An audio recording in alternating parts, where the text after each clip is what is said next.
चलो तो एक बार हम बस इसमें ये बता देता हूँ चैप्टर में है क्या क्या। ये क्लास 11th का एनसीईआरटी चैप्टर 6 है। एक बार हम लोग ये देख लेते हैं इसमें है क्या क्या। अल्लाह आप सबको पता है, एक बार रिवाइज कर लेना, जस्ट कुछ डाउट होगा तो डिस्कस करना। अभी तक मैंने आप लोग बस ये बोला हुआ है चैप्टर 1 2 3 एनसीईआरटी क्लास 11th का। 4 5 छोड़ दो, 4th है इनइक्वालिटीज, 5 5th है कॉम्प्लेक्स नंबर, उसको छोड़ सकते हो। जो 6th है लीनियर इनइक्वालिटीज, क्योंकि इनइक्वालिटी की जरूरत पड़ेगी, तो इसको एक बार देख लेते हैं इसमें क्या क्या पढ़ना है आपको। अल्लाह बहुत इजी है, लीनियर इनइक्वालिटी को सॉल्व करना है। इसमें मेनली 4 रूल होते हैं। एक तो रूल है कि लाइक किसी इनइक्वालिटी में दोनों साइड किसी रियल नंबर को ऐड करोगे तो इनइक्वालिटी पे कोई इफेक्ट नहीं पड़ता है। Both side same number subtract करोगे इनइक्वालिटी पे कोई इफेक्ट नहीं पड़ेगा। Both side positive number multiply करोगे इनइक्वालिटी पे कोई इफेक्ट नहीं पड़ेगा। अगर दोनों तरफ नेगेटिव नंबर मल्टीप्लाई करोगे तो इनइक्वालिटी रिवर्स हो जाएगी, अगर मोर देन है तो लेस देन हो जाएगी। बोथ साइड अगर पॉजिटिव नंबर से डिवाइड करोगे तो कोई इफेक्ट नहीं पड़ेगा इनइक्वालिटी पे। If you divide both side by negative real number then inequality change हो जाएगी। तो नेगेटिव नंबर से दोनों तरफ मल्टीप्लाई करो या डिवाइड करो, इनइक्वालिटी रिवर्स हो जाएगी। ये है। फिर पॉजिटिव से मल्टीप्लाई डिवाइड करो, कोई प्रॉब्लम नहीं, इक्वालिटी सेम रहेगी।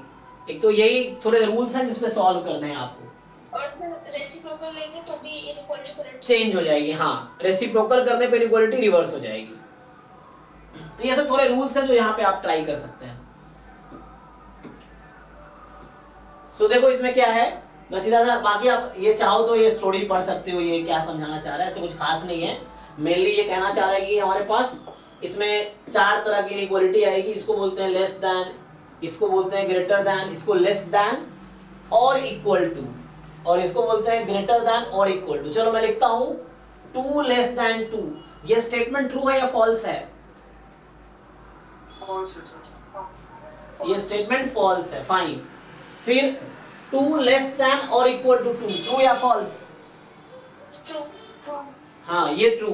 तो इसमें क्लैरिटी है ना सबको, क्योंकि यहाँ 2 लेस और इक्वल कोई भी एक है तो it's okay, no problem. This statement is true, this statement is false. ठीक, अच्छा 2 लेस देन 3, ट्रू या फॉल्स? ट्रू। True, yes. और 2 लेस देन और इक्वल टू 3, ट्रू या फॉल्स? 2 लेस देन और इक्वल टू 3, ये भी ट्रू होगा, है ना? दिख रहा है ना पूरा स्क्रीन आप लोगों को? इसमें 3 कट गया क्या?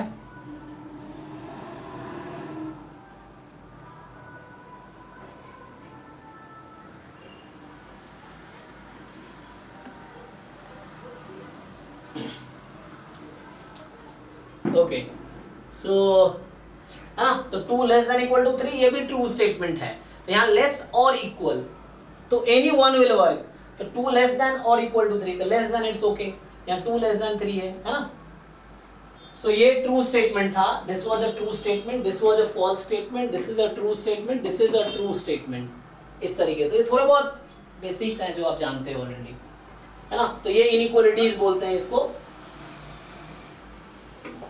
सर बोल रहा था कि हम तो जानते हैं दोनों कांस्टेंट है हमारे पास, तो चेंज नहीं हो सकता।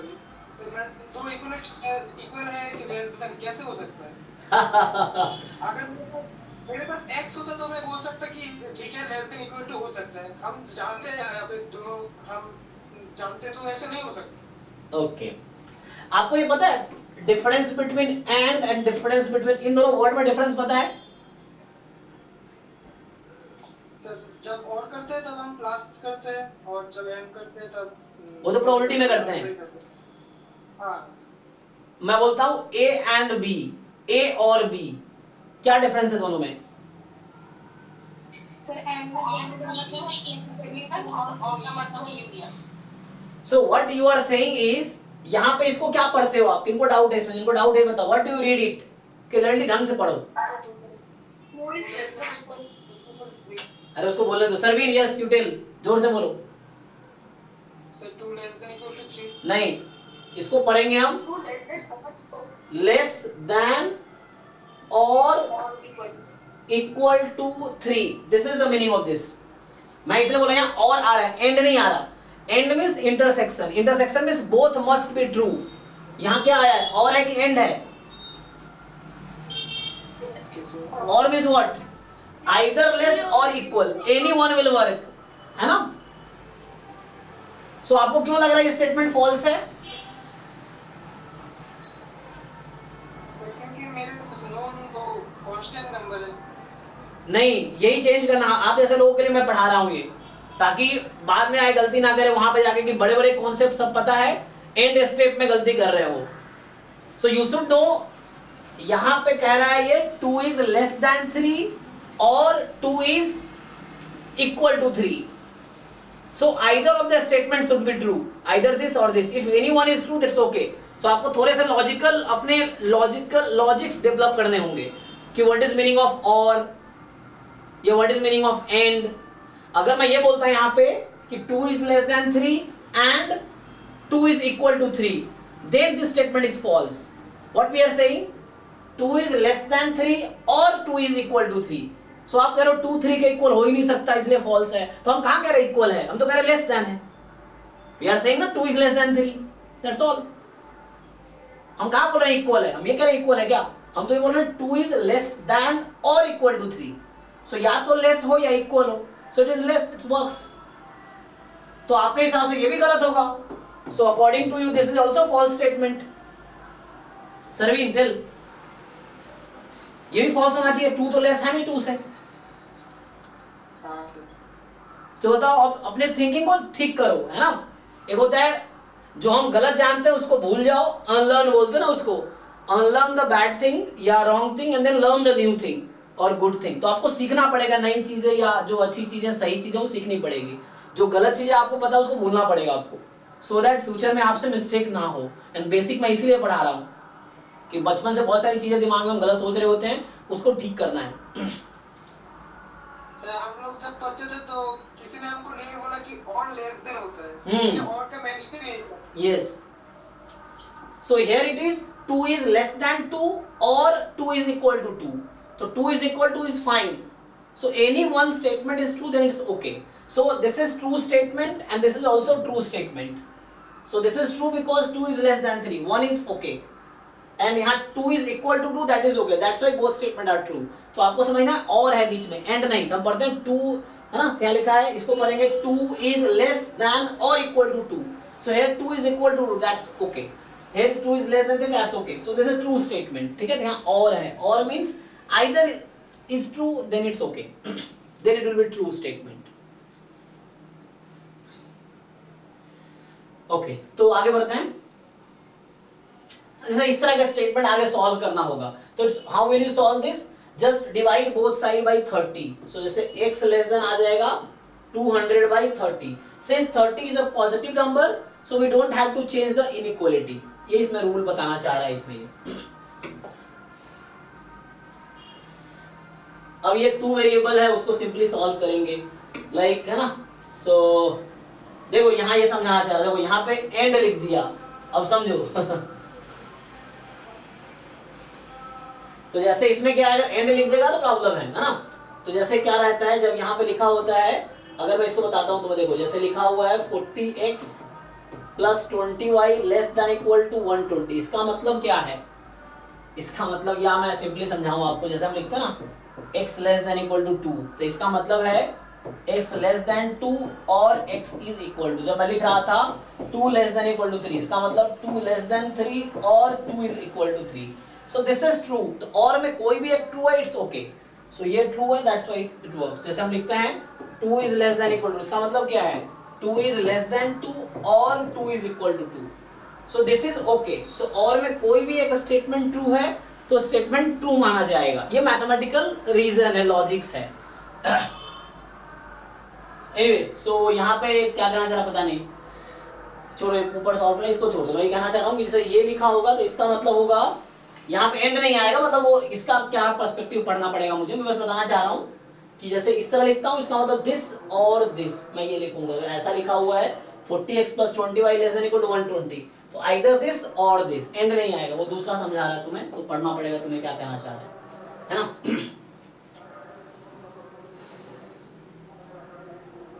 तो इक्वेशन और इनइक्वालिटी में डिफरेंस बता रहा है ना.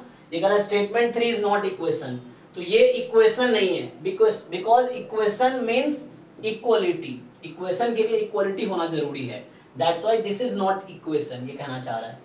एंड ये इनइक्वालिटी है, this is inequality because inequality is involved. और बोल रहा है स्टेटमेंट 4 इज एन इक्वेशन, क्योंकि यहाँ पे इक्वालिटी आया हुआ है। सो दिस इक्वेशन 4 जो है is equation, this is not inequality, this is equation.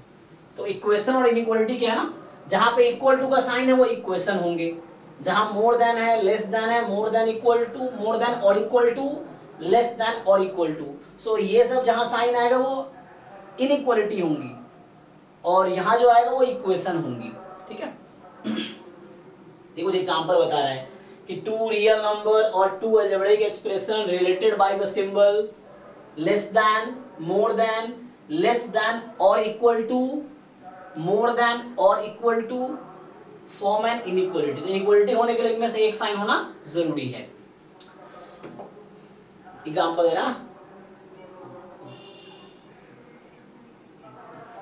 ये तुम्हें समझा रहा है ना कुछ इनइक्वालिटी के example, some examples of inequalities, these are example of inequalities ना, इस तरह से ये सब इनइक्वालिटीज के कुछ एग्जांपल्स हैं।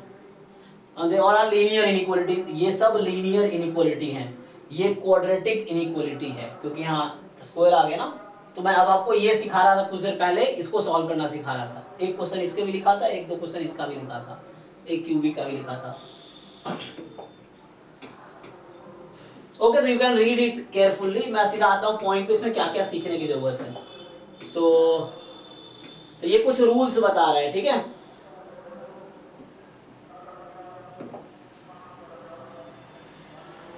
So we will recall that while solving linear equations we follow the following rules।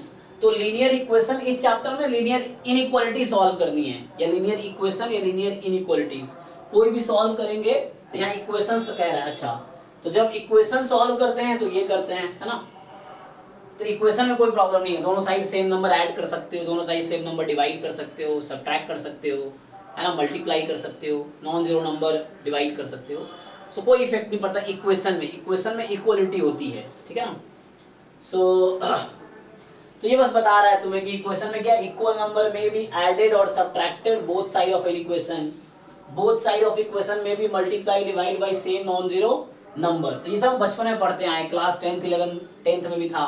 Linear equation in 2 variable, है ना, लीनियर इक्वेशन इन 1 वेरिएबल। यहाँ लीनियर इनइक्वालिटी पढ़ना है। तो ये इक्वेशन का रूल बता रहा है आपको, ठीक है। एंड ये सब कुछ एग्जांपल यू कैन रीड।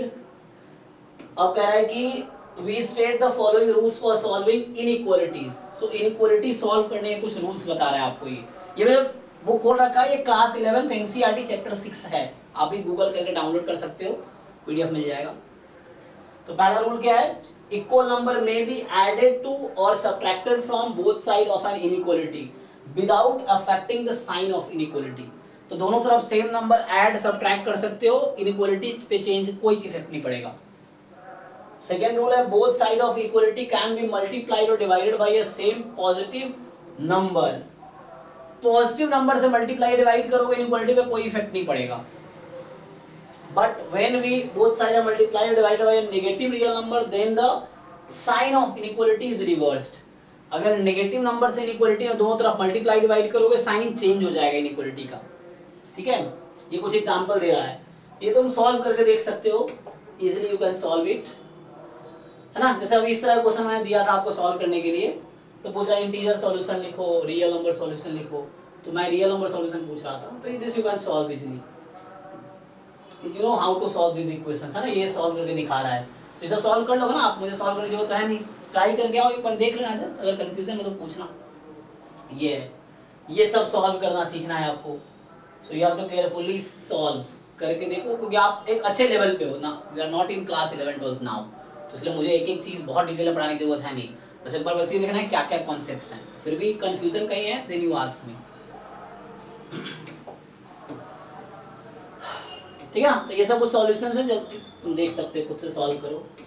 तो यही है बस, इसमें कुछ खास नहीं, ये रूल्स हैं, इसी पे बेस्ड पहली एक्सरसाइज 6.1 है इस पे, और उसके बाद ये सब इनइक्वालिटी सॉल्व करना है, यू कैन सॉल्व दिस। ये कुछ प्रैक्टिकल एग्जांपल्स भी हैं, कई बार आ जाते हैं इस तरह से। अब ग्राफिकल सॉल्यूशन, यही चीज ग्राफ बनाना है, ये हेल्पफुल होगा हमारे लिए। कब हेल्पफुल होगा, हम लोग अक्सर इस तरह की चीजें इंटीग्रल कैलकुलस में, रैंडम वेरिएबल में भी जॉइंट डिस्ट्रीब्यूशन में ड्रॉ कर रहे होंगे graph. So you should know how to draw graph of this, ax plus by less than equal to c है मान लो, या इस तरह से c है. So you should know how to draw graph of these lines. तो ये सीखना पड़ेगा. उसके लिए पहले लाइन बनाओ, फिर चेक करो सॉल्यूशन या तो अपर हाफ में होगा या लोअर हाफ में होगा. एक टेस्टिंग पॉइंट लेके टेस्ट करते हैं कि किस तरफ सॉल्यूशन आएगा. So that you have to see, है ना? समझ ना? तो हमें इसका ग्राफ बनाना है. We have to make graph of this. चलो मैं एक तो एग्जांपल देता हूं आपको. चलो जैसे मैं आपसे पूछूं x प्लस वाई, एक तो इक्वल टू 2 है, x plus y less than 2, x plus y more than 2, x plus y more than equal to 2, x plus y less than equal to 2. देखो ये 5 हमने एक्सप्रेशन से लिखे हैं. हम लोग सबका ग्राफ बना के देखते हैं क्या होगा. तो इसका ग्राफ क्या आएगा?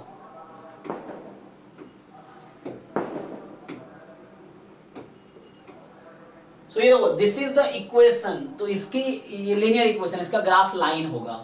सो ये पॉइंट है 2,0 और ये पॉइंट है 0,2. इसे पास कर रही है ये.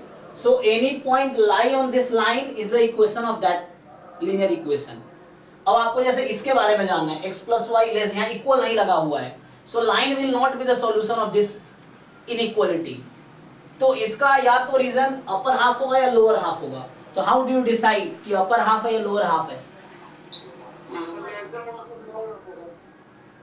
लेस देन होगा तो जरूरी है हमेशा. नहीं सर, अगर हमें पॉइंट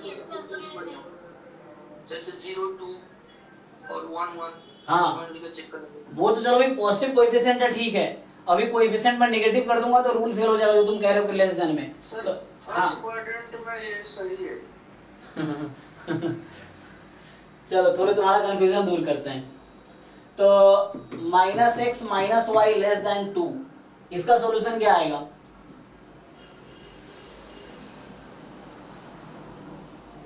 चलो मैं लाइन बना देता हूं. x प्लस वाई, तो इसका ग्राफ आएगा ये.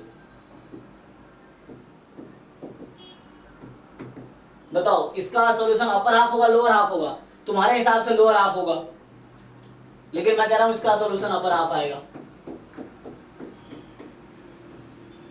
ये लेस देन है, इसके बावजूद अपर हाफ सॉल्यूशन आएगा. क्यों?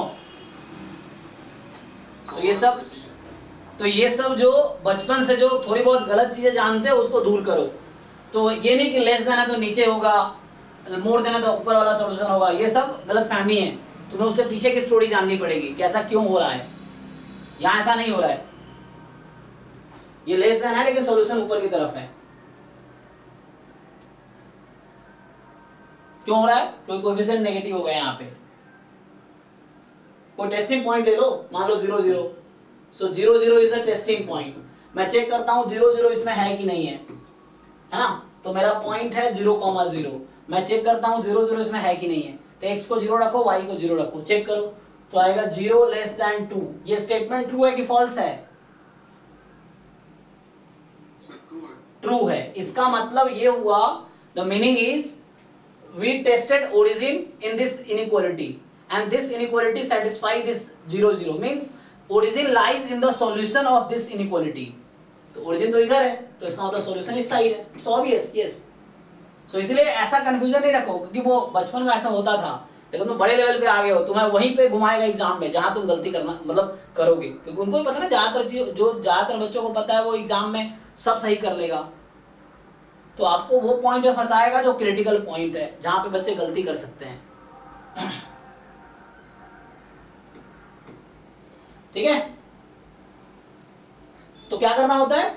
You choose a point, either upper or lower half. किसी एक साइड आप पॉइंट चूज करो एंड टेस्ट करो, है ना? तो यहां पे आपने जो कहा वर्क करेगा. व्हाई? बिकॉज यहां कोएफिशिएंट मैंने पॉजिटिव ले रखे हैं, तो इट्स फाइन. कि तो मैं फिर से यहाँ 0, 0 रखता हूं, है ना? तो मान लो 0, 0 इसमें पुट करके देखते हैं. तो 0, 0 पॉइंट रखते हैं, तो 0 लेस देन 2 ट्रू आ गया. तो इसका मतलब सॉल्यूशन इसका इस साइड है. किसका सॉल्यूशन?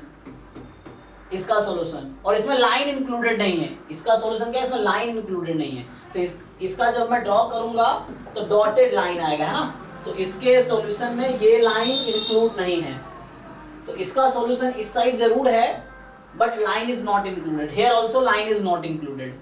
तो इस तरफ जो रीजन होगा ये वाला, तो ये वो वाला रीजन होगा x plus y more than 2, इधर रीजन होगा x plus y less than 2, इधर लेस देन 2 है, इधर मोर देन 2 है, और ये जो है this is x plus y exactly equal to 2, exactly equal ये लाइन है, ठीक है।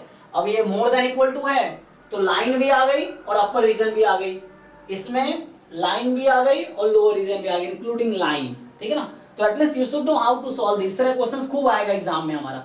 अभी जैसे मैं एग्जांपल दूं, इस तरह क्वेश्चन कैसे आएगा, लिखा रहेगा कि तुम्हारा मान लो ऐसा है ना, जैसे x, y का ज्वाइंट पीडीएफ दे देता है, for example f of x, y बराबर 2 and 0 less than x less than y less than 1, मान लो इस तरह से है 0 अदरवाइज।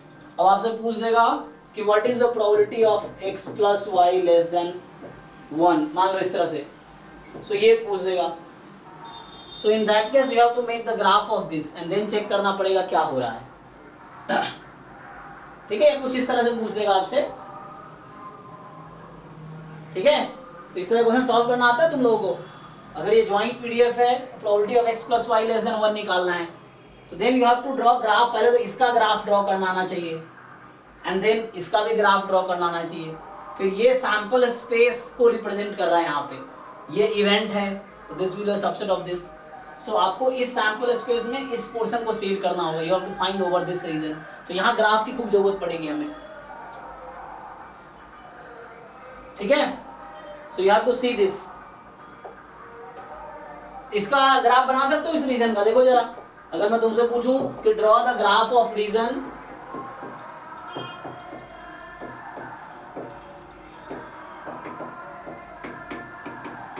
फिर एरिया निकालने वाला केस आएगा, find the area of the region, वहां भी ग्राफ ड्रॉ करना होगा एरिया निकालने वाले क्वेश्चन में। इंटीग्रेशन में भी जरूरत पड़ेगी हमें ग्राफ ड्रॉ करने की इनइक्वालिटी का। जरा इसका ग्राफ ड्रॉ करो सब लोग, इस रीजन का ग्राफ ड्रॉ करके बताओ।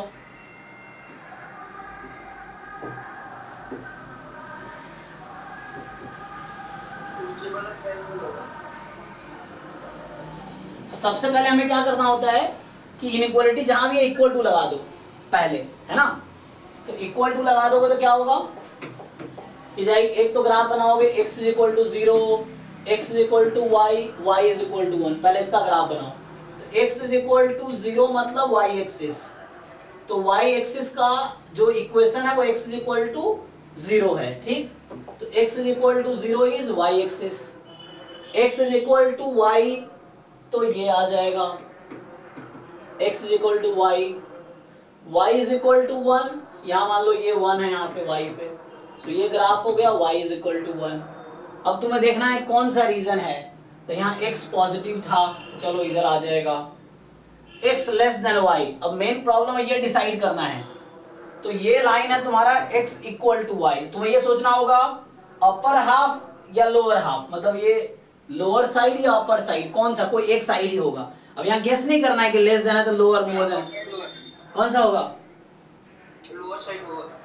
सो you have to test. Example के लिए मान लो यहाँ मैं पॉइंट ले लेता हूँ 1,0, चलो 1,0 रख के देखते हैं इसमें। तो x को 1, y को 0 रखो, x लेस देन y में पुट करो। मैं 1, 0 को टेस्ट कर रहा हूँ, तो 1 लेस देन 0 ट्रू या फॉल्स, तो ये तो फॉल्स हो गया। इसका क्या मतलब है, मैं तो इस पॉइंट को टेस्ट कर रहा था और ये फॉल्स आ गया, मींस सॉल्यूशन किधर है, अपर साइड है, तो इसका सॉल्यूशन अपर साइड है, ठीक है जी Sudipta. So you are telling wrong, ठीक है। तो इसका सॉल्यूशन ऊपर साइड जाएगा, किसका, x लेस देन y का जो सॉल्यूशन है वो ऊपर साइड है। क्यों, मैंने इसके लोअर साइड का पॉइंट लिया, फॉल्स आ गया।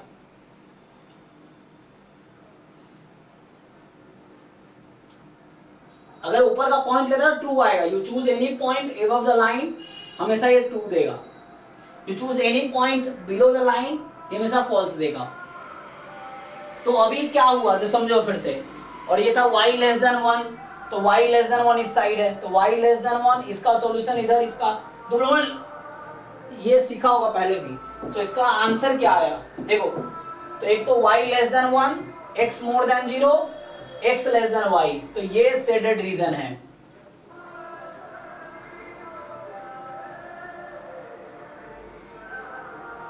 सो ये this is the region of this, ये जो लिखा था मैंने ये है ट्रायंगल जो बना है, ये ट्रायंगल है। अब जैसे भाई पूरी भी निकल तो दोनों के आंसर भी होगा। क्या होगा, भाई सिमेट्रिक लोअर ट्रायंगल और अपर ट्रायंगल दोनों का आंसर तो होगा। नहीं नहीं ऐसे कैसे सेम होगा, जरूरी थोड़ी है, एरिया थोड़ी निकाल रहे हैं, यहाँ प्रोबेबिलिटी अलग अलग आएगी। तो ये निकल रहे हैं। नहीं नहीं हम एरिया तो थोड़ी निकाल रहे हैं, अभी तो हम ये कर रहे हैं, अभी तो छोड़ो, अभी तो मैं बात कर रहा हूँ, तुम्हें ये पूछ रहा था मैं तुमसे, मैं तो इस क्वेश्चन का आंसर पूछ रहा था ना, कहाँ गया इसका fxy ये है, तो what is the probability of this, मैं बता रहा हूँ इस तरह क्वेश्चन जब हम बाद में सॉल्व करेंगे जब आएगा, तो how we will be solving this, ये बता रहा हूँ। तो पहले इसका ग्राफ बनाएंगे, then will make graph of this, x plus y less than 1 बनाओगे तो क्या बनेगा, तो यहाँ पे 1 है, यहाँ पे भी 1 ही है ना। So this line is x plus y equal to 1. अब बताओ x plus y less than 1 किस साइड होगा, लोअर साइड या अपर साइड,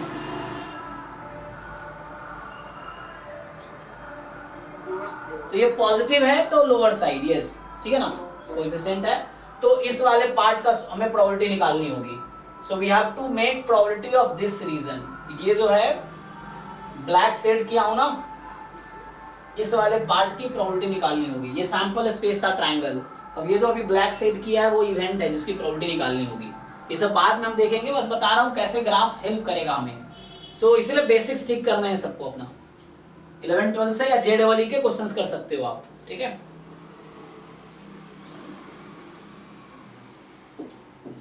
ओके तो मैं वापस आता हूँ इस पे कि इस बुक में क्या क्या है, एक मिनट इस पे समझ रहे थे how to draw graph of this inequalities, है ना, ये सीख रहे थे।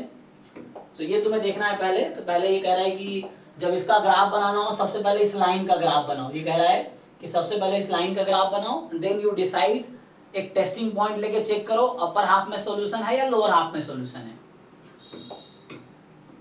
ठीक है। इसने कहा पहले लाइन बनाओ, अब ये लाइन आगे एक टेस्टिंग पॉइंट ले सकते हो, you can take anywhere, this is a line, तो या तो सॉल्यूशन इस साइड होगा या इस साइड होगा, so you have to decide कि which side is the solution according to the inequality, तो एक टेस्टिंग पॉइंट लेके you can check, ठीक है। take the arbitrary point this in the half plane and then test, उसको put करके देखो true आ रहा है कि फॉल्स आ रहा है, ट्रू आएगा तो सॉल्यूशन उसी साइड है, जैसे मान लो इस पॉइंट को लिया और इसमें पुट करेगा इस इनइक्वालिटी में, जो इनइक्वालिटी है इसमें, अगर ट्रू आ गया तो सॉल्यूशन उस साइड है, फॉल्स आया तो सॉल्यूशन दूसरे साइड है,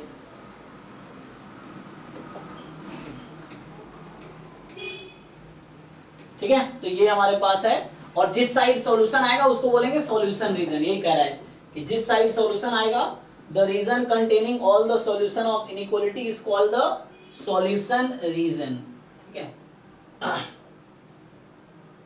सो दिस यू रीड, इसको रीड पढ़ो एक बार, समझो एक बार, सिंप्लीफाई करो, एंड देन तो पहले में था, इसमें दो exercises, again chapter 6 class 11 NCERT 2 exercises हैं, पहले में जस्ट न्यूमेरिकली सॉल्व करना है क्वेश्चंस को, दूसरे में ग्राफ बना के सॉल्व करना है, ग्राफ बना के देखना है, जैसे बोला कि सॉल्व दिस ग्राफिकली, तो ग्राफ बना के दिखाना है तुम्हें सॉल्यूशन कैसा होगा, तो यहाँ आई थिंक ये बना के दिखा रखा है, ये दूसरे क्वेश्चन है ना, हाँ इसका यहाँ बना रखा है कि देखो ये लाइन बनाया, दिस इज द लाइन, यहाँ इक्वलिटी नहीं है इसलिए डॉटेड लिया इसने, सो this is the line 3x + 2y = 6, और बाद में देखा अपर या लोअर, तो कोई टेस्टिंग पॉइंट लेगा, तो इसने 0 0 टेस्टिंग पॉइंट लिया एंड पुट करके देखा क्या आया, फॉल्स आया, 0 0 को इसमें पुट किया और ये क्या आया, फॉल्स आया, तो फॉल्स आया इसका मतलब solution is not origin side, solution is the opposite side, तो इस साइड इसका सॉल्यूशन आया, ये कर रहा है। तो this you know how to solve this, most of you know already, है ना, ये सेम यहाँ पे होगा।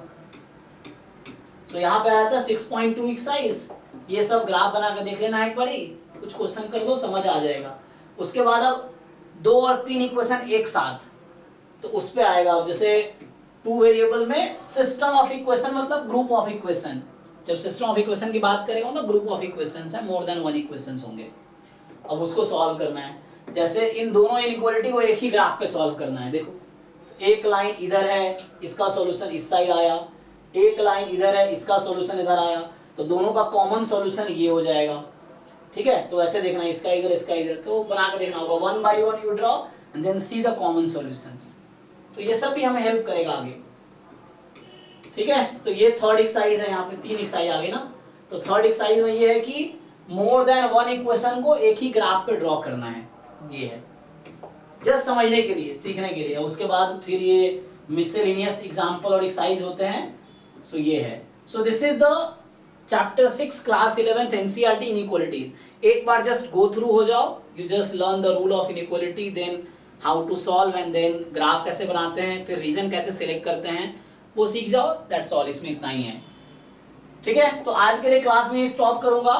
तो अभी जैसे मैं बता रहा था आप लोगों को क्या करना है, चैप्टर जो 6 है linear inequality class 11th NCERT का देख के आना है। ठीक है, सो अभी तक मैंने आप लोगों को बोला हुआ 11th क्लास में 1, 2, 3 और 6 इसको कवर करना है। 12th में अभी तक मैंने आपको बोला हुआ है चैप्टर 1 और 2 कवर करना है। बस टाइम देखा, हाँ 1, 2 देखा है अभी।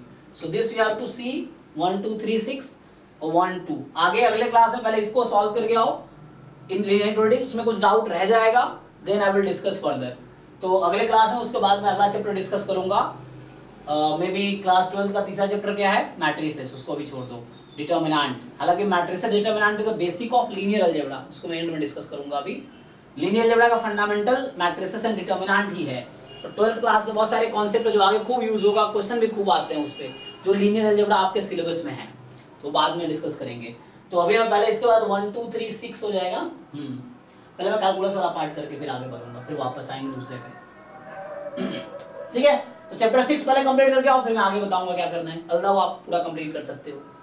सो अभी मुझे लगता है मैं आज यही स्टॉप करता हूँ। ठीक है, मतलब ये लेक्चर जो अभी बेसिक्स कर रहे हैं। बाकी किसी को डाउट है तो अब डाउट क्लास के लिए आप 2 मिनट रुक जाओ। अब ऐसा नहीं लीव कर जाओ फिर 20 मिनट बाद जब कोई डाउट, क्योंकि होता क्या है, कल भी क्या हुआ, 1-2 बच्चा डाउट पूछा, फिर मैं वेट थोड़ी करूंगा 11 बजे तक खड़ा होके। जो बच्चा रहेगा डाउट बताएंगे तो क्लास ऑफ करके फिर मैं चले जाता हूँ। तो बाद में बच्चा 1 घंटे बाद मैसेज करता है, सर डाउट क्लास खत्म हो गया क्या, तो ऑब्वियसली खत्म हो जाएगा ना, क्या मैं वेट थोड़ी करूंगा 11 बजे तक। तो अभी सर जिनका डाउट है 2 मिनट बस वेट करो, अभी स्टार्ट करूंगा डाउट क्लास। ये नहीं लीव करके फिर 1 घंटे बाद आओ। तो वो चीजें, जिनका डाउट है करंट में डिस्कस करो। ओके, तो जस्ट 2 मिनट रुको, बाकी डाउट क्लास स्टार्ट करूंगा। तो जिनके जो भी डाउट्स हैं डिस्कस करो, बाहर के भी हैं वो भी।